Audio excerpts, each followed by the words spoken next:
네, 하나님 말씀 우리 함께 보시겠습니다. 구약성경 신명기 16장 10절에서 12절의 말씀입니다. 다 찾으신 줄 알고 우리 한 목소리로 같이 읽습니다. 시작. 내 하나님 여호와 앞에 7일 절을 지키되 내 하나님 여호와께서 내게 복을 주신 대로 내 힘을 헤아려 자원하는 예물을 드리고 너와 내 자녀와 노비와 내 성중에 있는 레위인과 및 너희 중에 있는 객과 고아와 과부가 함께 내 하나님 여호와께서 자기의 이름을 두시려고 택하신 곳에서 내 하나님 여호와 앞에서 즐거워할지니라. 너는 애굽에서 종되었던 것을 기억하고 이 규례를 지켜 행할지니라. 아멘. 네, 우리는 지난 6개월의 시간을 돌아보시면서 하나님께 최고의 감사와 찬송을 드리는 맥주 감사주일을 맞이하고 있습니다. 이 날은 날짜가 되었기 때문에 드려지는 연례 행사가 아닙니다. 지난 시간들을 되돌아봤을 때에 감사의 조건들이 우리 얼마나 많습니까? 사건, 사고가 넘쳐나고 예측 불가능한 일들이 참 많았습니다. 그렇지만 지금까지 우리가 버티고 또 견디고 이기게 하신 것에 우리는 감사할 수 있어야 합니다. 17세기 영국의 시인이자 신학자인 존 밀턴이란 분이 이런 말을 했습니다. 감사를 잃은 사람은 삶의 빛을 잃은 사람과 같다 그랬어요. 상황이 좋아야만 감사하고 그렇지 않으면 불평 원망하는 것이 아니고요, 우리 일상 가운데에서도 감사가 끊이지 않아야 된다라는 말입니다. 데살로니가전서 5장 18절의 말씀도 보시면 범사에 감사하라 그랬어요. 여기서 범사라는 말은 모든 상황과 환경을 의미하는 거예요. 우린 이미 우리 안에 천국이 있습니다. 믿으십니까? 저와 여러분은 천국 백성이에요. 그렇기 때문에 우리 안에는 천국이 있습니다. 어떤 상황 속에서도 합력하여 선을 이루게 하시는 하나님 앞에 이 천국을 주신 하나님께 우린 감사할 수 있어야 되겠죠. 그러니까 이런 의미에서 서두에 질문을 좀 드려보겠습니다. 지금 여러분은 삶의 자리에서 감사로 충만하십니까? 뭐에 감사하고 계시고 어떤 것에 감사하고 계십니까? 받은 은혜를 잊지 마시기를 바랍니다. 그리고 지금 누리고 계시는 것들 당연하다 생각하지 마십시오. 당연한 건 없어요. 당연한 건 없습니다. 거저 주어지는 것도 없습니다. 지금 내가 누리고 있는 것은 내 노력만으로 이룬 것이 아니고요, 하나님이 나와 함께 해 주셨기 때문에 가능한 겁니다. 생사를 주관하시는 하나님께서 우리 인생을 붙잡아 주지 않으셨다면 지금 저와 여러분이 이 같은 공간에서 같은 음식을 먹고 같은 말씀을 듣고 같은 찬송과 기도를 드릴 수 있겠습니까? 불가능한 거예요. 불가능한 거. 그리고 앞에서도 말씀드렸지만 받은 은혜를 절대로 잊어버리지 마시기를 바라요. 당연한 거는 없다 그랬습니다. 시편 127편 1절에서 2절의 말씀을 여러분들이 기억하시면 좋겠어요. 여호와께서 집을 세우지 아니하시면 세우는 자의 수고가 헛되며 여호와께서 성을 지키지 아니하시면 파수꾼의 깨어있음이 헛되도다. 너희가 일찍이 일어나고 늦게 누우며 수고의 떡을 먹음이 헛되도다 그랬습니다. 내가 아무리 열심히 노력을 하고 아무리 애를 쓰고 뭔가 살아보겠다고 발버둥을 쳐도요, 그 속에 하나님이 함께하지 않으시면 의미가 없다는 거예요. 우리는 하나님의 도우심과 인도하심이 없다면 한 치 앞도 내다볼 수 없는 연약한 존재들입니다. 자, 그렇기 때문에 오늘 우리의 인생을 만들어 가시고 이끌어 주시는 하나님 앞에 그 사랑에 감사할 수 있어야 합니다. 오늘 말씀도 좀 보시겠습니까? 잊지 말아야 될 것들이 있다는 것을 보여주죠. 바로 이스라엘의 3대 절기라고 불리는 무교절, 칠칠절, 초막절입니다. 우리에겐 아주 생소한 절기들이죠. 근데 무교절은요, 다른 말로 하면 유월절로 바꿀 수 있어요. 유월절. 이날은 애굽에 임한 10가지 재앙의 마지막, 바로 처음 태어난 것들이 모두 죽는 심판이 임했습니다.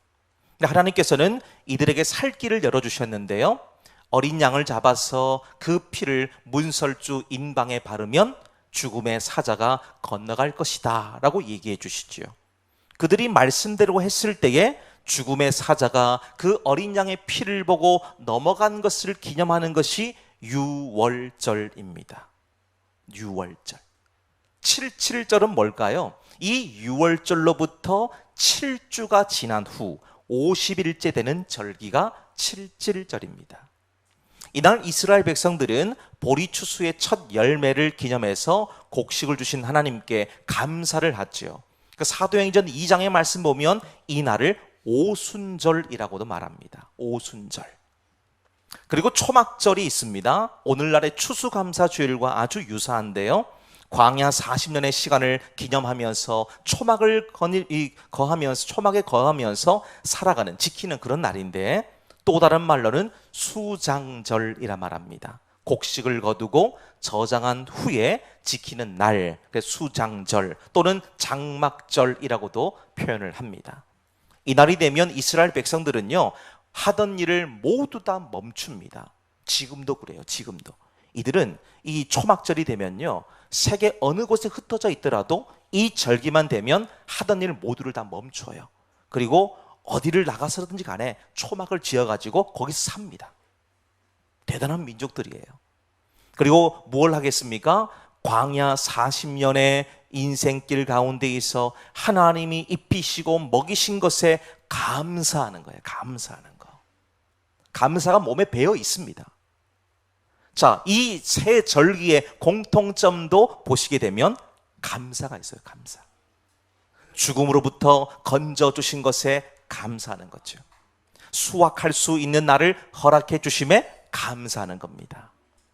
자, 그 중에 우리는 오늘 맥추절이 주는 교훈이 어떤 것인지를 좀 살피면서 은혜를 나누게 되기를 원하는데요. 자, 우리 10절 말씀 좀 보시면 좋겠습니다. 10절을 보시면 맥추절이 가르쳐 주는 것이 뭔지를 보시게 됩니다. 자, 10절을 함께 읽습니다. 시작. 내 하나님 여호와 앞에 77절을 지키되 내 하나님 여호와께서 내게 복을 주신 대로 내 힘을 헤아려 자원하는 예물을 드리고. 아멘. 자, 첫 번째 맥추절이 가르쳐 주고 있는 교훈을 보십시오. 복을 받은 대로 감사할 줄 알아라는 겁니다. 복을 받은 대로. 앞에서 잠시 언급을 드렸습니다만 이스라엘 백성들이 절기를 지키는 이유는요, 하나님이 베풀어 주신 그 은혜를 기억하고 감사케 만들려는 의도가 있습니다. 하나님께서는 자기 백성들이 언제나 하나님을 잊지 않고 살아가기를 원하셨습니다. 바로 애굽의 430년 노예 생활에서 건져주신 것에 대해서 잊지 않고 살아가는 거예요. 그리고 광야 40년의 생활을 하면서 옷이나 신발이 헤어지지도 않고 먹고 마시고 살아가는 모든 문제를 전부 주님께서 해결해 주신 것, 이거 잊지 말라는 거예요. 가나안 땅에 들어가서 곡식을 심고 그걸 거두게 하신 하나님의 은혜를 잊지 말라는 겁니다.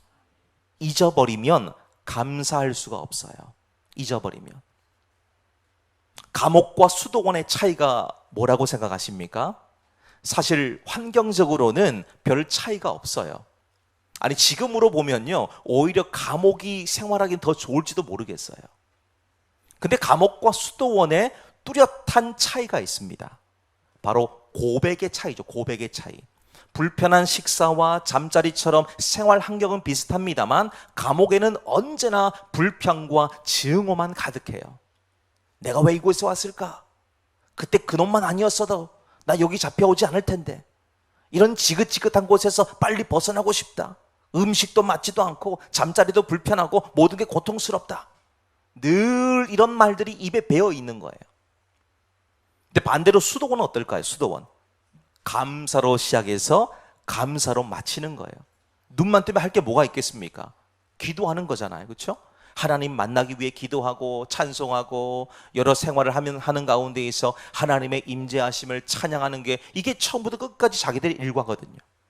하나님을 더욱더 깊이 생각하고 그분을 따라가기 위해서 항상 힘쓰다 보면 저절로 감사와 기쁨으로 충만해지는 겁니다. 자, 여러분, 지금 우리가 주님을 믿고 살아가는 우리들에게 가장 중요한 덕목을 말씀드리고 있습니다. 무엇입니까? 감사예요, 감사. 감사가 여러분들의 입에 배어있게 되시기를 바라요. 그래서 유대인의 지혜서라고 불리는 탈무드에도 보면 이런 교훈이 나옵니다. 혓바닥에게 감사합니다 라는 말을 버릇들이기 전엔 아무 말도 하지 마라. 여러분, 아무 말도 하시면 안 돼요. 감사하셔야 이제 그때부터 입을 열 수 있습니다. 감사의 고백이 먼저 나와야 여러분들이 말할 수 있다는 거예요. 성도라고 하는 영광스러운 이름이 저와 여러분에게 지금 있지 않습니까? 이 이름을 받은 사람들은 어떤 조건이 되었든지 간에 감사해야 됩니다. 성도라는 이름 아무나 받는 게 아니거든요. 조건과 상황이 좋을 때 감사하는 것은 누구나 다 할 수 있어요. 그건 누구나 하는 겁니다. 그런데 최악의 상황일지라도 하나님이 나를 단련시키셔서 순금같이 만든다는 것을 믿는다면 불평, 원망, 낙심의 말로 나를 죽이지 않을 수 있어요. 여러분 스스로를 죽이지 마십시오. 부탁을 드립니다. 왜 말로 여러분 스스로를 죽이십니까? 그러면 나만 죽습니까? 옆에 분들도 같이 죽는 거예요. 같이 죽는 겁니다. 그런데 감사해 보십시오. 그럼 그 감사는요 전염돼요. 옆에 분들에게도 감사거리가 나오게 만듭니다. 야, 너는 그런 것도 감사해? 그럼 나도 감사할 것들이 많네? 생각하게 되는 거지요. 성경에 보시면 욥이라는 사람이 나오잖아요. 이 욥을 보시면 그에게 몰아친 상황들은 정말 사람이 이런 고통을 겪을 수 있을까? 이걸 겪으면은 사람이 어떻게 될까 싶을 정도의 극심한 고통과 환난을 겪지 않습니까? 모든 것이 아침 안개 사라지듯이 자기 곁을 다 떠나버렸기 때문이에요. 근데 이런 시련과 고통이 욥의 믿음을 더욱더 정금같이 단련시키죠. 입을 열어서 하나님 원망하거나 부정하지 않고 이 시간을 꿋꿋하게 버티고 견딥니다. 그러니까 그의 고백이 이런 고백이 나와요. 욥기 1장 21절 22절 말씀 보면 내가 모태에서 알몸으로 나왔사온즉 또한 알몸이 그리로 돌아가올지라 주신 이도 여호와시요 거두신 이도 여호와시오니 여호와의 이름이 찬송을 받을지니라 하고 그 뒤에가 중요해요. 22절 이 모든 일에 욥이 범죄하지 아니하고 하나님을 향하여 원망하지 않았다. 원망하지 않았다. 표현상으로는 나오지 않지만 여기 뭐 했을까요? 원망하지 않았으니까 뭐 했을까요? 감사한 거예요. 감사한 겁니다. 은혜를 베푸신 분이 누군가를 알았다는 거예요. 은혜를 베푸신 분이. 받은 은혜를 잊지 않았기 때문에 지금 상황에서는 도저히 감사할 수 없지만 하나님께서 자신에게 베푸신 것을 기억하니까 이런 상황조차도 감사를 고백할 수가 있는 것입니다. 자, 그러면 다시 맥추절을 좀 보시겠습니까? 사실 이 절기는 오늘의 상황과는 좀 많이 다르기도 하고요. 무언가 맞지 않는 옷을 입은 것 같은 불편함도 있습니다. 그렇지만 겉으로만 이런 맥추절을 보신다면 이 날을 만드신 하나님의 의도를 우리 정확하게 알 수가 없어요. 그 속에 담겨 있는 영적인 의미를 보셔야만 하나님이 왜 이 날을 우리에게 지키게 하고 계시는지를 알 수가 있습니다. 자, 왜 이 날을 지키고 감사해야 될까요? 하나님이 모든 것을 다 주셨기 때문이에요. 하나님이 다 주셨기 때문이에요. 햇볕도 주셨고 비도 주셨죠. 바람도 불게 하셔서 숨통을 튀게 만드셨습니다. 천둥 번개를 통해서 하늘의 천연 비료도 내려주십니다. 천둥 번개 치시면 여러분들 깜짝깜짝만 놀라시죠? 막 그냥 두려워하십니다. 막 어디라도 숨고 싶어 하시는 본능이 생기시는 것 같습니다. 천둥 소리가 워낙 크니까 그럴 수 있어요. 우리 심장이 막 쿵쾅거리기도 하고 두렵기도 합니다. 그런데 천둥 번개가 한번 내리칠 때마다 공기 중에 있는 질소와 산소가 반응해서 질소 산화물을 만들어요. 이 질소 산화물이 비에 녹아서 질산염 형태로 되는데요. 이 농사를 짓는 분들은 아십니다. 사람이 일일이 땀 흘려가며 하루 종일 식물들에게 비료를 줘본들 100평도 하기 힘들어요. 100평. 그런데 하나님은요, 100평이 뭐예요? 온 땅 전체를 천둥번개 한 번으로 그냥 천연 비료를 하늘에서 내리시는 거예요. 꽝 하면 비료가 확 내리는 거예요. 식물들이 그거 먹고 자라는 겁니다. 우리는 아이고 이 천둥이 왜 필요하냐, 이 무서운 게 왜 치냐 그러시는데 식물들에게는 영양분이 내리는 날이에요. 그러니까 여러분들이 이제 천둥번개 치실 때 숨지 마시고 야 천연 비료가 내려오는구나 생각하시면 됩니다. 그러니까 여러분 농사도요, 내가 땀 흘리고 수고해서 얻은 결실 같아 보입니다만은 실상은 누가 하시는 거예요? 하나님이 하시는 거예요. 하나님이. 내가 했다고 자랑할 것이 아무것도 없다는 거예요.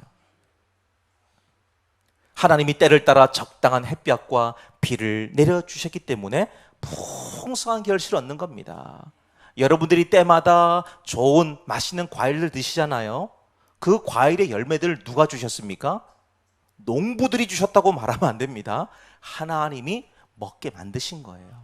우리 몸에 필요한 영양분이 필요하기 때문에 제때에 맞는 과일을 주신 거예요. 제철 과일을 주신 겁니다. 제철 과일을 드시고 이 식물들, 우리 풀을 먹어야, 우리 몸도 풀을 먹어야 살지 않습니까? 하나님이 골고루 영양분 다 주신 거예요. 그런데 보십시오. 햇볕이 너무 강하면요, 이 농작물이 다 타버려요. 근데 또 그러면 햇볕이 너무 부족하면요, 농작물이 잘 자라지도 않습니다. 비도요, 적당히 와야 돼요. 적당히. 너무 많이 오면 농작물에 벌레가 생기고 잘 썩어버립니다. 반대로 비가 너무 오지 않아도 가물고 메말라서 탐스러운 열매 기대하기가 어렵습니다. 눈에 보이는 자연 만물이 그냥 돌아가는 것 같이 보입니다만 사실은 하나님의 엄청난 정교하심과 세밀한 간섭이 있지 아니하면 이 땅에 있는 식물들, 과일들, 음식들 아무것도 안 된다는 거예요. 그러면 다시 한번 말씀드릴게요. 오늘 우리가 이런 절기를 지킨다. 절기를 지킨다. 하나님께 받은 은혜를 잊지 않고 기억하고 인정하는 거예요. 이날은 우리 마음을 모아서 모든 만물을 만드시고 운행하신 하나님 앞에 기쁨과 순전함으로 감사드리는 날이 될 수 있어야 됩니다. 감사는 또 다른 감사를 낳는 거예요. 감사가 차고 넘치면 우리 삶은 지금과 비교할 수 없는 삶으로 변화된다는 것입니다. 그리고 마침내 복된 인생이 될 수 있습니다. 자, 우리 모두는 이런 감사 절기를 주신 하나님 앞에 더 큰 사랑을 고백하고 감사를 드림으로 하늘로부터 내려오는 제어할 수 없는 그 행복이 폭포수처럼 임하게 되시기를 축복합니다. 자, 두 번째 보십시오. 11절의 말씀을 같이 읽겠습니다. 맥주절이 주고 있는 교훈을 11절에서 보겠습니다. 시작. 너와 내 자녀와 노비와 내 성중에 있는 레위인과 너희 중에 있는 객과 고아와 과부가 함께 내 하나님 여호와께서 자기의 이름을 두시려고 택하신 곳에서 내 하나님 여호와 앞에서 즐거워할지니라. 아멘. 자, 두 번째는 무엇입니까? 맥주절이 가르쳐주고 있는 교훈입니다. 모든 자들이 함께 즐거워하게 만들어라는 거예요. 자, 이 본문의 말씀 보시면 당시로서, 당시 시대상으로서는 아주 파격적인 말씀이 기록되어져 있습니다.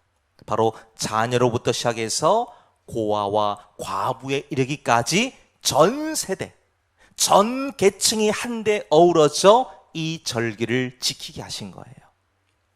이유가 뭘까요? 이유가 과거 애굽의 종으로 살면서 그 비참하고 억울하고 애달팠던 때를 기억하라는 이유입니다. 그때를 기억하라는 거예요. 자, 계속 반복해서 나오죠. 하나님이 이 절기를 뭐 하라고 하십니까? 기억하래요. 기억하랍니다. 은혜 받은 자로서 다른 사람들에게 내가 받은 만큼 베풀라는 하나님 사랑의 마음 때문이죠. 세상은 가난한 자와 부요한 자, 병든 자와 건강한 자, 신분이 낮은 자와 높은 자 이런 것들로 나눕니다.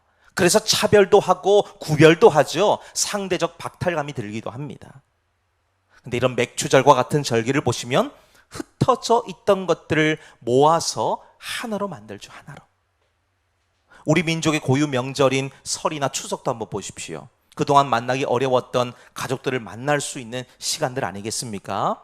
자, 이때가 되면 이미 몇 달 전부터 기차표 구하는 것, 이건 하늘의 별 따기예요. 비행기표 마찬가지입니다. 버스표 마찬가지예요. 이거 예매하려고요, 치열한 쟁탈전을 벌입니다. 얼마나 많은 사람들이 이동하는지 몰라요. 이게 명절이 가지고 있는 하나됨의 힘이에요. 이때 누구는 빼고 누구는 더 할 수 있습니까? 모든 세대가 함께 모여서 그동안에 못했던 이야기꽃도 피우고 맛있는 음식도 만들어서 먹는 축제의 날이 되잖아요. 축제의 날. 자, 왜 그렇습니까? 사랑하는 사람과 함께 하기 때문이죠. 사랑하는 사람과 함께 할 때 기쁨이 있고 행복이 있는 겁니다. 함께 해야 되는 거예요.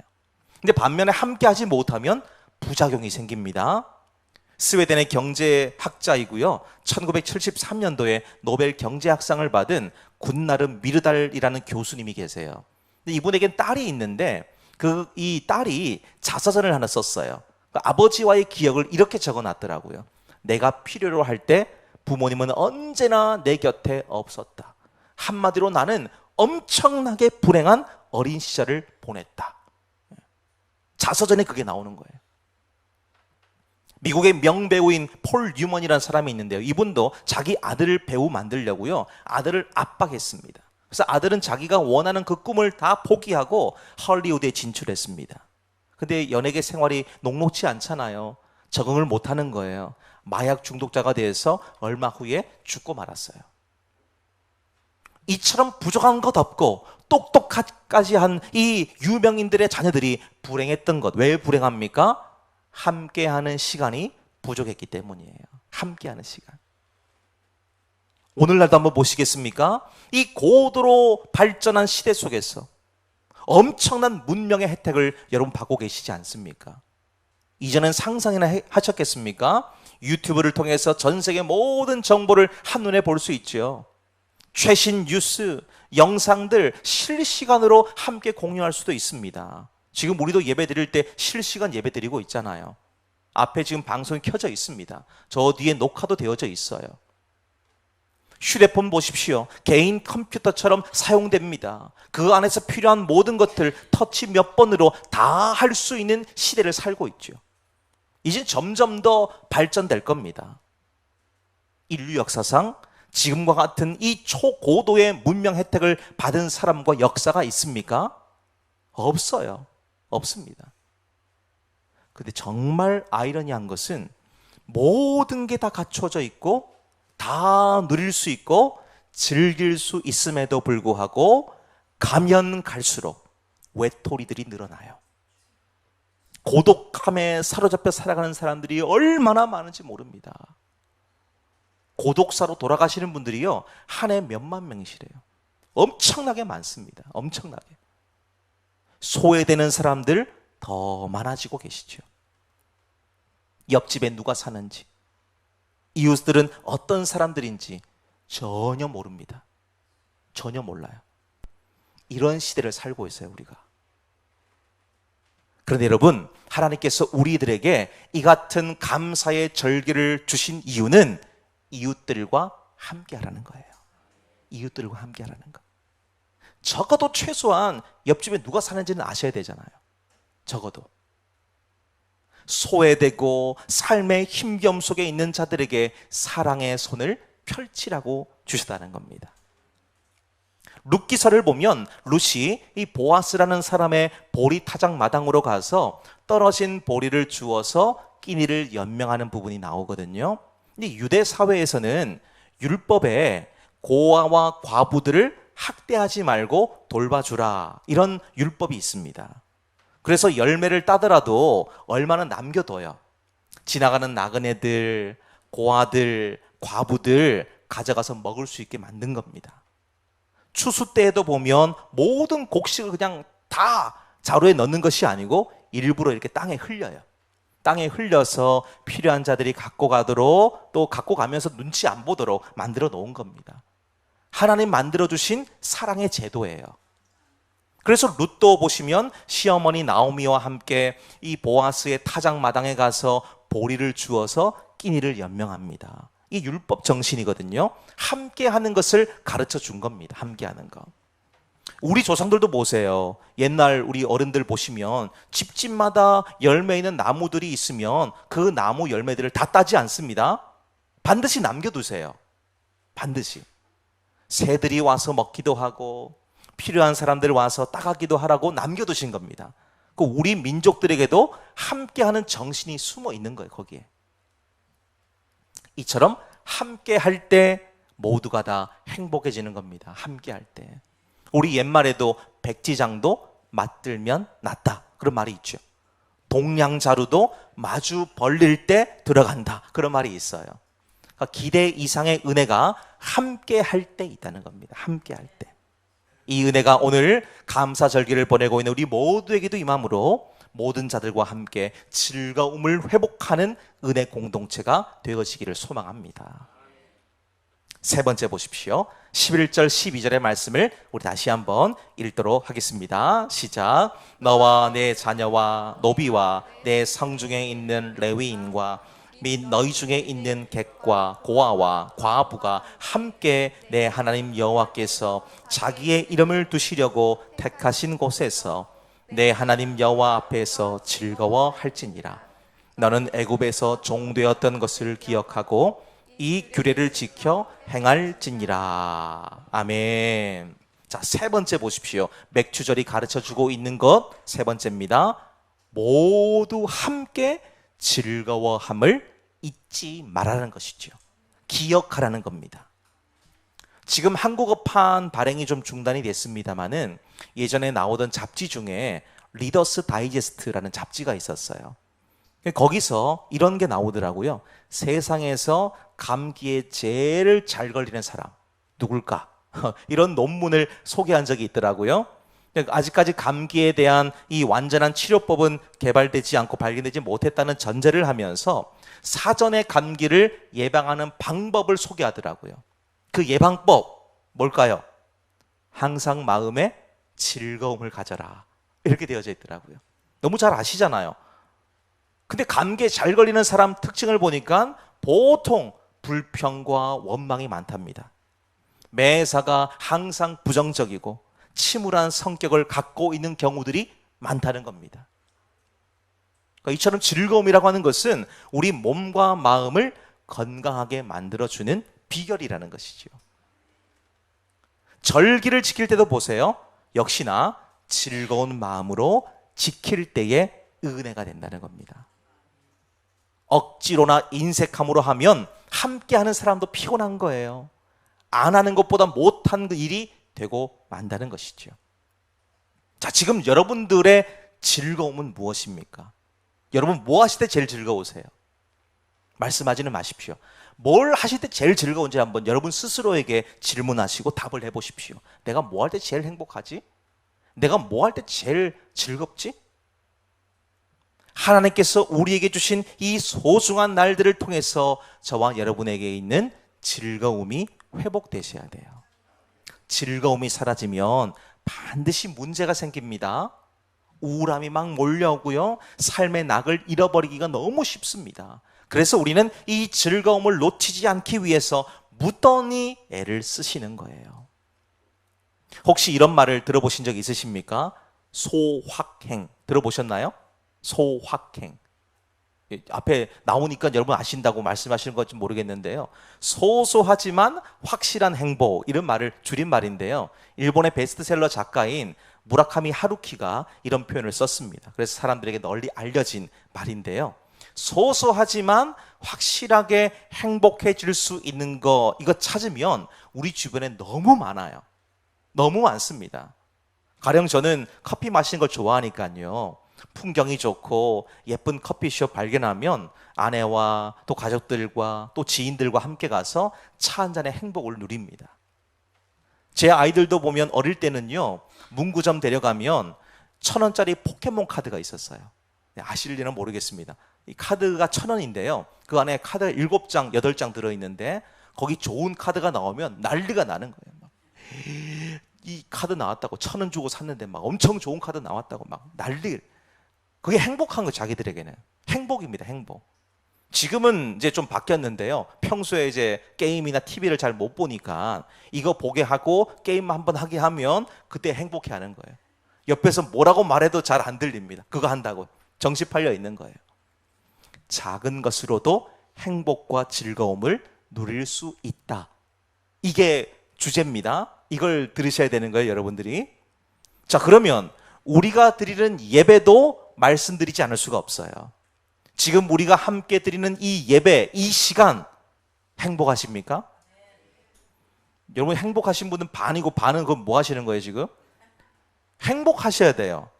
주님을 만나고 찬양과 경배를 드리고 영광을 돌릴 수 있다는 것에 우리는 행복해야 됩니다.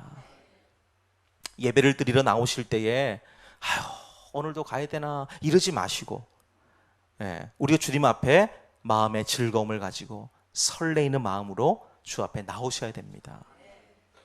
저를 만나기 위해 오신 건 아니잖아요. 그렇죠? 물론 개 중에 사심을 품고 저를 만나기 위해 나오신 분도 계신다고는 제가 들었습니다만, 그게 아니더라도 오늘 저와 여러분은 주님 만나기 위해서 나오시려면 마음이 막 설레야 되는 거예요.